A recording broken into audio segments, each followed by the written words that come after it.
looking to the theme of space futures. Having seen the challenge space that we have, what are we going to do about it and how, and what can we better tap into enable? I am delighted to welcome our keynote speaker to launch this session, Brigadier General John Dawber. General Dawber was a senior air defense artillery officer, but now serves as Deputy Commander General for Operations for the United States Space and Missile Defense Command. Can we show our appreciation to General Dawber? And General Dawber, the floor is yours.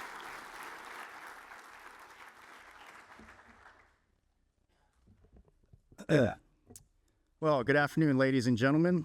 I'm truly honored to be here today on behalf of the Commanding General of the United States Army Space and Missile Defense Command, Lieutenant General Sean Gainey.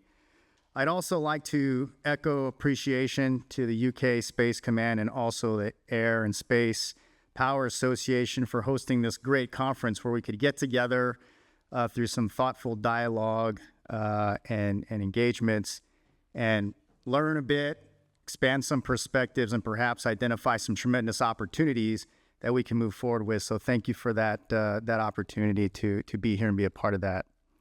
I'd like to take a moment to reflect a bit on the history of U.S. Army space. The U.S. Army Signal Corps in 1946 led Project Diana, in which the Army was able to successfully bounce radar signals off the moon. This led to the first developments of satellite communications and radar tracking of satellites and intercontinental ballistic missiles. In 1958, the Army launched the very first satellite, Explorer 1, followed later that year with a joint effort from the Air Force that launched the first communications satellite. Within 6 years, the Army, in coordination with the broader space enterprise, developed multiple constellations that enabled satellite communications, weather tracking, missile warning, ISR, and satellite-based navigation. And in 1978, Brigadier General retired Robert L. Stewart led the way as the first Army astronaut, pushing the boundaries of Army space. The U.S. Army's role in and use of space goes beyond supporting Army astronauts to operating in and through space. Broadly, the primary space capabilities the U.S. Army provides today are missile warning, missile defense, and space control. Although Space Command and the Space Force are well poised to respond to space threats globally, the U.S. Army offers space capabilities specific to Army needs. In 1997, the U.S. Army Space and Missile Defense Command was established to give Army warfighters access to space capabilities, planning efforts, space-based products, and missile defense, all of which the command continues to execute to this day. Today, Space and Missile Defense Command consists of approximately 2,300 soldiers, civilians, and contractors spread across 19 locations and 13 time zones, and at times, even an occasional Army astronaut in space. SMDC's longstanding mission endures to develop and provide current and future global space, missile defense, and high-altitude capabilities to the U.S. Army, the Joint Force, and our allies and partners. Tactically and operationally, Army space capabilities provide scalable, mobile, expeditionary, and forward-postured forces in contested, austere environments as an integral part of multi-domain operations. Strategically, U.S. Army space capabilities contribute to integrated deterrence, partner assurance, and detection of strategic attacks to protect our nation. These advantages are facilitated through the integration of joint space on-orbit capabilities enhanced with Army Space's capability for target development, counter-satellite communications, counter-surveillance, communication assurance, and navigation warfare. SMDC advocates for smart investment and integration in the mission areas of space, missile defense, PNT, ISR communications, and high-altitude capabilities, while also developing other ways, such as missile defeat, to deter our adversaries. Not only must we deny them the benefit of potential strikes through resilience and countermeasures, as the National Defense Strategy directs, we must also credibly communicate our capabilities and capacity. Done correctly, we can and will instill doubt in the adversary during competition, and crisis while preparing to defeat them in conflict. Over this past year, there have been many developments facilitating the optimization of capabilities and shaping the future for Army space. However, most important has been the publication of 3 strategic guiding documents. First, the Unified Command Plan revised authorities and responsibilities for SMDC in its role as a U.S. Army Service Component Command to 3 combatant commands. In summary, the UCP directed the shift of the ground-based mid-course defense mission from Strategic Command to Northern Command, transferring operational control of SMDC GMD capabilities and define SMDC's ASCC responsibilities to NORTHCOM, specifically to the GMD mission, while U.S. Army North executes the greater ASCC responsibilities in support of United States NORTHCOM. This change improves capability to defend the homeland by providing unity of command and alignment of authorities to further facilitate execution of the ground-based mid-course defense mission. It's also worth noting that this transfer did not relieve SMDC of broader ASCC responsibilities in support of U.S. Strategic Command. The UCP also transferred trans-regional missile defense from STRATCOM to SPACECOM.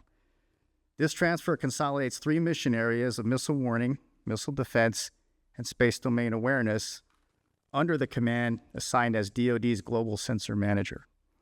In order to resource this development, Joint Forces Component Command for Integrated Missile Defense was transferred from STRATCOM to SPACECOM, and the Army's only Space Brigade was assigned to SPACECOM.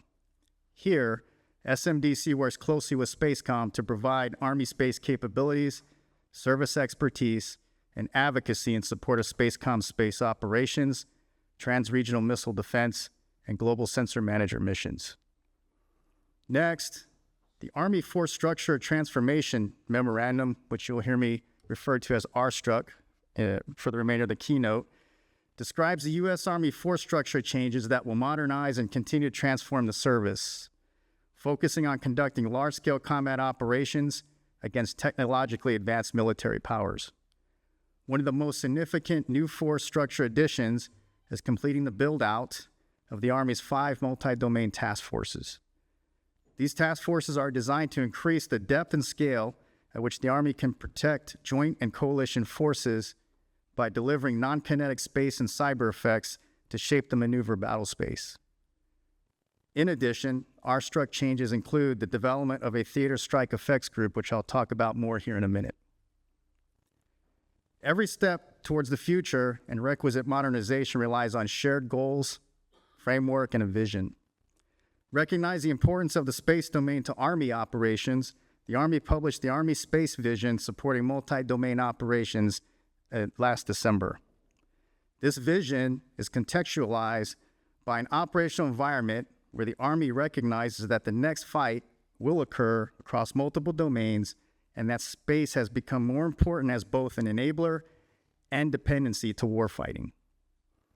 The core of this vision is understanding and integrating space capabilities in support of all Army warfighting functions, while simultaneously interdicting the adversary's use of space-based and space-enabled capabilities by delivering necessary fires and effects at echelon to protect friendly forces from observation and targeting. To quote the 41st Chief of Staff of the Army, General Randy George, integrating joint space capabilities and employing space interdiction capabilities must become second nature. Indeed, the U.S. Army finds itself in a generational transformation effort. Army senior leaders have directed significant reorganization and technical transformation to ensure adversaries cannot outrange and outpace us on the battlefield. These transformations will develop capabilities to converge effects across all domains, including the information environment and electromagnetic spectrum. This transformation includes investments in our people, reorganization of forces, development of new equipment, and formation of new concepts on how the Army fights. As the Army space proponent, SMDC continues to facilitate a number of investments and initiatives in order to effectively implement the Army space vision. Please allow me to highlight a few. SMDC is leading the design and development of a theater strike effects group.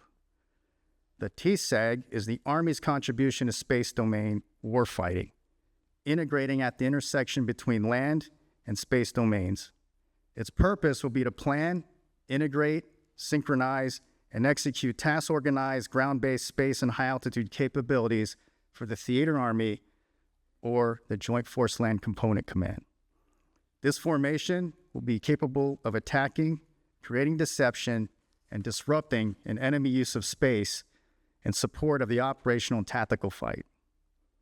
Similar to a Theater Fires Command's Fire Support Corps roles and responsibilities, the TSEG serves as a theater space corps with all Army space formations and elements in theater, synchronizing command and control of Army space capabilities and effects across echelons with appropriate level of authority to deliver space effects on tactical timelines.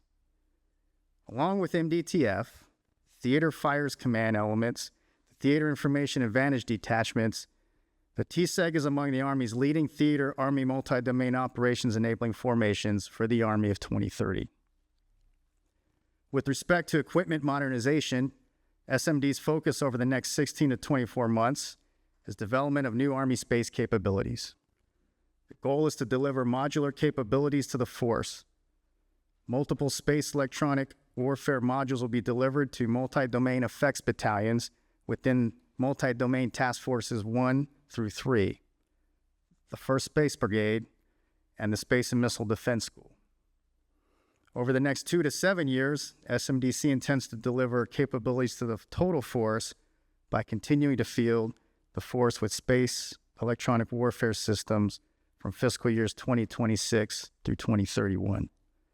This will markedly increase Army space capacity by providing close space support and enhancing deep sensing capabilities for Army maneuver divisions.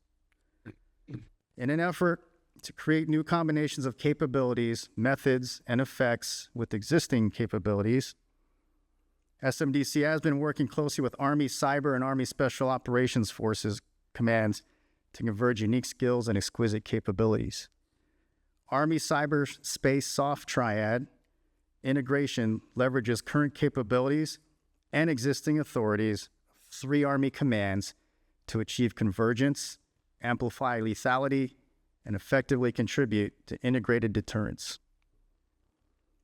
This Army Space Cyber Soft Triad concept can deliver effects to enable multi-domain effects for joint force commanders in support of global and trans-regional objectives.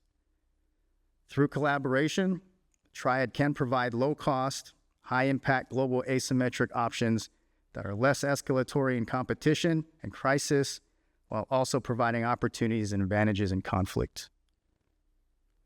SMDC is planning and executing exercises and experiments to develop smaller form factor space capabilities, high-altitude platforms, including miniature balloons, and employment of tactics, techniques, and procedures and requirements. SMDC has dedicated space control platoons and U.S. Army Reserve personnel to support the Triad Experimentation Task Force, supporting experimentation and exercises that will continue to inform concept maturation. Additionally, we're coordinating with the Joint Force to better understand capability gaps, operational requirements, and opportunities where SMDC and the cyberspace soft triad can more effectively contribute. Of course, none of what I've covered at this point matters if we don't have the right people to think, conceptualize, educate, and execute. People remain the most decisive weapon on the battlefield, and the contemporary operational environment will further demand that Army space professionals be specialized, highly trained, and certified experts in their craft. Today, there are about 1,486 Army billets assigned to Army space formations across all 3 components of the Army, that's active, guard, and reserve. Of this total, approximately 889 are enlisted soldiers that are on loan from their basic branches. Vast resources are invested in building their readiness and proficiency, only to lose that expertise and experience after about 2 to 3 years. SMDC is currently staffing a military occupational classification structure proposal for the establishment of a 40 Delta Space Operations Specialist career management field. If approved, this would allow enlisted soldiers to permanently assign into Army space, further professionalizing the career field by facilitating the growth of experienced platoon sergeants, master gunners, and expert enlisted senior advisors at echelon throughout the Army. A space operations career management field could also be the first step in establishing a space operations branch comprised of officer, warrant officer, and enlisted cohorts. Our national defense strategy emphasized the importance of close collaboration with allies and partners as the bedrock of U.S. national security interest. In addition, General Whiting directs the publication in his annual campaign plan to ensure robust and supportive security cooperation through joint exercises, military-to-military activities, training courses, and more. Through these efforts and enabling an open and collaborative environment, U.S. Space Command enables further space security cooperation and support to allies and partners. At the service level, the U.S. Army Space Vision further reinforces integration of coalition space capabilities and personnel. Within SMDC, we have incorporated this principle by launching security cooperation initiatives with the United Kingdom. By 2026, we envision British officers fully integrated within our operational institutional organizations, collaborating closely with U.S. Army space professionals. To meet this goal, SMDC and UK Space Command have worked tirelessly to integrate our efforts. Over the past 6 months, SMDC has sent 2 space operation officers from 1st Space Brigade to embed with the UK Space Command and multi-role space squadron. This experience has helped us to further identify commonalities and unique differences in doctrine, training, and operations, further informing progress towards improved interoperability. In addition to the U.S. Military Personnel Exchange Program and a recently signed Memorandum of Understanding, SMDC has applied for a British exchange officer to serve as an instructor at our Space and Missile Defense School and the placement of a U.S. Army Space Operations officer to instruct at the UK Space Academy. Consequential to the establishment of this instructor exchange, SMDC has also begun the process for approval of a British Foreign Liaison Officer to serve within our operational command headquarters at Colorado Springs, Colorado. Combined, the Military Personnel Exchange Program and Foreign Liaison Officer programs will go a long way in terms of near real-time information sharing, coordination, and engagement within both the operational and institutional realms of both of our commands. Speaking more broadly, through active engagement, joint experimentation, and collaborative exercises, we are committed to working with our allies and partners to increase space domain capabilities and capacity in support of multi-domain operations. As the U.S. Army and SMDC work to optimize, transform, and modernize as directed and facilitated by the Unified Command Plan, the RSTRUC Memorandum, and Army Space Vision, it's always comforting to know we never stand alone. American joint forces, allies, and partners will always collectively provide advantages that our adversaries can only aspire to. On behalf of Lieutenant General Gainey and the entire SMDC team, we look forward to continue walking the key terrain of space with you and the greater space enterprise. I'm beyond grateful for the experience of these last 2 days have offered, and I thank you all for your attention this afternoon.